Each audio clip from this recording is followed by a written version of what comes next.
Katika viunga mbalimbali vya michezo, vya kufanya mazoezi, vya kuhakikisha timu inapata ubora, timu inapata ushindi, ni siku ya jana huko Zanzibar katika uwanja New Aman Complex. Tumeona Simba wamehitimisha kwa kishindo michuano ya Kombe la Muungano, si tu kwa kutoa ubingwa bali pia kwa kutikisa jukwaa la tuzo kwa kuvuna jumla ya tuzo 5, huku watani wao Yanga wakiridhika na nafasi ya pili.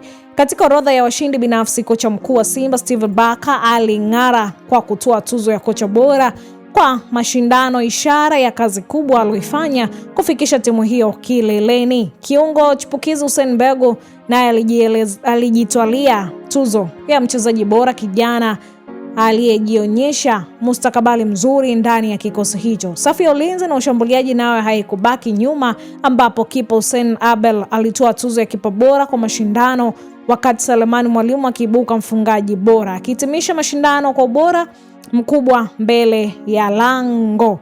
Licha ya ushindani mkubwa, beki wa Simba Rushaine alichaguliwa kuwa mchezaji bora wa mashindano, akithibitisha ubora wake katika safu ya ulinzi na mchango wake mkubwa kwenye mafanikio ya timu. Kwa upande wa benchi la ufundi, Steve Barker ameweka alama ya kipekee kwa kutoa taji lake la kwanza tangu ajiunge na Simba mwanzoni mwa msimu huu, mafanikio yanayoashiria mwanzo mzuri na safari yake ndani ya klabu ya Simba. Ubingwa huo pia umeifanya Simba kufikia rekodi ya watani wao Yanga, ambapo sasa kila timu imetoa Kombe la Muungano mara 7, jambo lililozidi kuongeza ushindani mkali kati ya vigogo hao wa soka la Tanzania. Simba na Yanga tunaona waliweza kufanya nini kwa siku ya jana. Basi endelea kusubscribe, kushare, kulike na kucomment ili upate taarifa zaidi, na kwa siku ya Jumapili tuone nani tena ataibuka na ushindi kama ulivyokuwa kwa siku ya jana. Baki na Gift Online TV.